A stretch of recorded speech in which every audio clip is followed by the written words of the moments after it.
भारत में प्रचलित विकास प्रतिमान को लेकर हम कुछ लोग कुछ दशकों से निरंतर काम कर रहे हैं। ऐसे कार्य करते करते विकास के नए नए प्रयोग करते समय हम लोगों को हमेशा एक बात महसूस होती थी कि जो समस्या का समाधान करने के लिए हम लोग कुछ प्रयोग और प्रयास कर रहे हैं, जो जवाब हम उस समस्या के लिए दे रहे हैं, वो जो जवाब है वो कुछ दिन, कुछ महीने, कुछ वर्ष के पश्चात स्वयं एक नया प्रश्न बनकर सामने आता है। जब जवाब ही प्रश्न बन जाए तो उसको समाधान कैसे करें? फिर कुछ वर्ष देना पड़ता है उस समस्या के समाधान के लिए। ऐसी एक निरंतर प्रक्रिया हम महसूस कर रहे थे और तब जाकर के हम लोगों ने विकास के भारतीय चिंतन के ओर मुड़कर देखना प्रारंभ किया, क्योंकि ऐसे कुछ विकास के मापदंड बन चुके हैं जिनको अगर हम लोग अनुकरण करना चाहते हैं तो परिणाम वही आना है।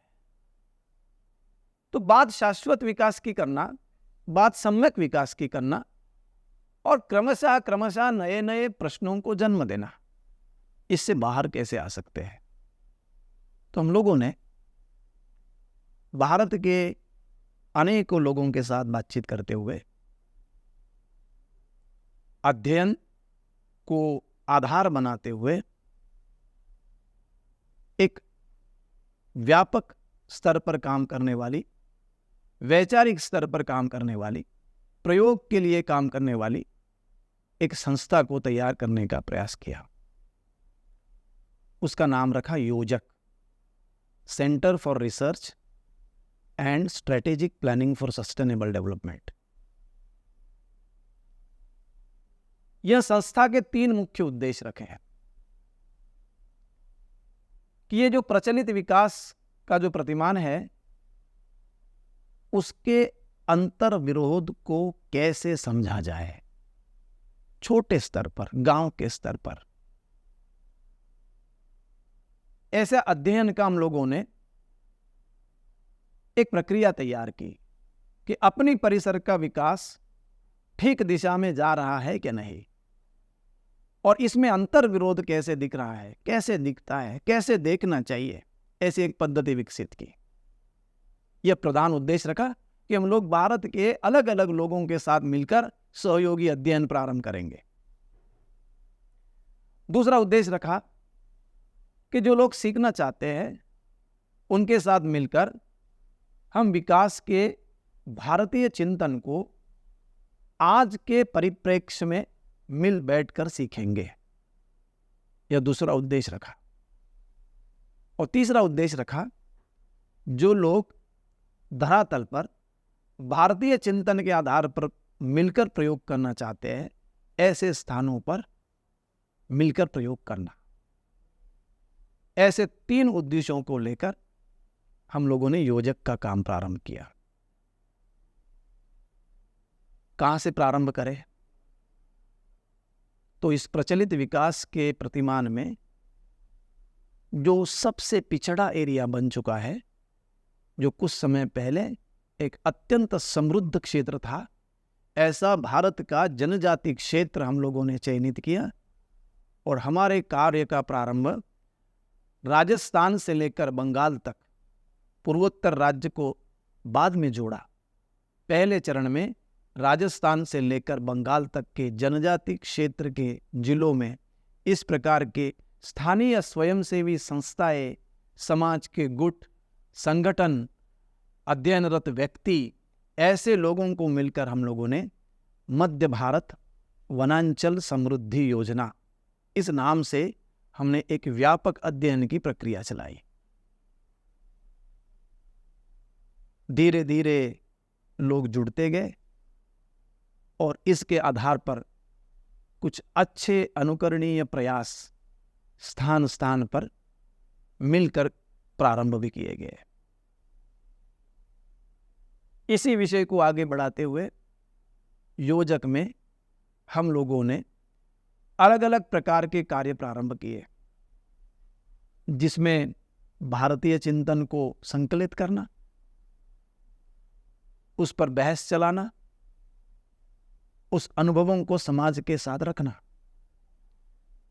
उसके लिए संपूर्ण भारतवर्ष में हम लोगों ने एक संवाद नाम की श्रृंखला प्रारंभ की, जिसके द्वारा हम गांव के लोग, प्रबुद्ध नागरिक, नीति निर्माता, राजकीय क्षेत्र के कार्यकर्ता, ऐसे सभी लोगों को हमारे अनुभवों को साझा करने का कार्यक्रम करते हैं संवाद नाम से। हमने एक समन्वित कार्य करने की एक शैली तैयार की कि बड़े प्रश्नों के लिए विभिन्न संस्थाओं ने एक साथ आना, मिलकर काम करना और उसके अनुभवों को मिलकर साझा करना। हम लोग ऐसे अनुभवों के लिए NITs, IITs के साथ जुड़े। वहां पर हम लोगों ने अपने अनुभवों को साझा करने की प्रक्रिया प्रारंभ की। हम लोगों ने जो मिलकर ज्ञान संकलित हुआ, उसके आधार पर research priorities in tribal areas, ऐसे कुछ बातों को समाज के सम्मुख रखने के प्रयास किया। नीतिगत पहल तैयार करने के लिए, कृषि क्षेत्र में आगे बढ़ने के लिए अध्ययन के आधार पर लोगों के साथ मिलकर अक्षय कृषि परिवार नाम की बृहत संस्थाओं का भी निर्मिति में सहयोग दिया, जो कृषि के भारतीय चिंतन को प्रवाहित करने के लिए एक व्यापक जनमानस बनाने की प्रक्रिया चला रही है। हमने कुछ अभियानों को साथ में जोड़कर करने का प्रयास किया और भारतीय चिंतन को धरातल पर साकार करने के लिए निरंतर प्रयास करना प्रारंभ किया।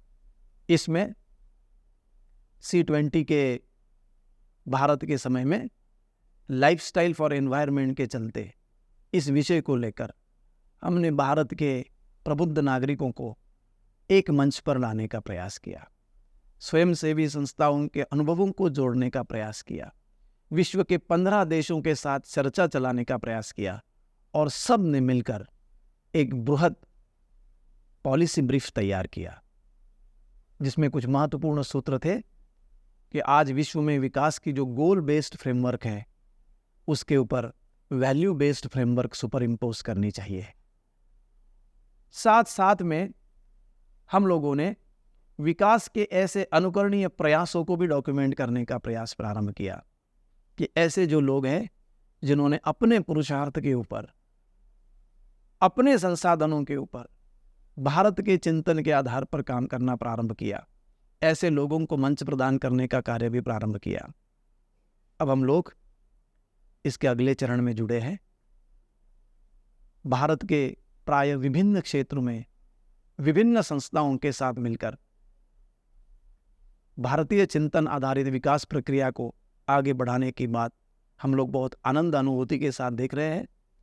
अब हम लोग युवाओं के साथ जोड़ने के लिए एक इंटर्नशिप प्रोग्राम चलाना, जो वॉलंटियरिंग करना चाहते हैं, जो अपना समय देना चाहते हैं, अपना अनुभव साझा करना चाहते हैं, ऐसे अनुभवी लोगों को, ऐसे समय दान देने वाले लोगों को वॉलंटियरिंग की दृष्टि से इस पूरे भारत की प्रक्रिया में जोड़ना चाहते हैं।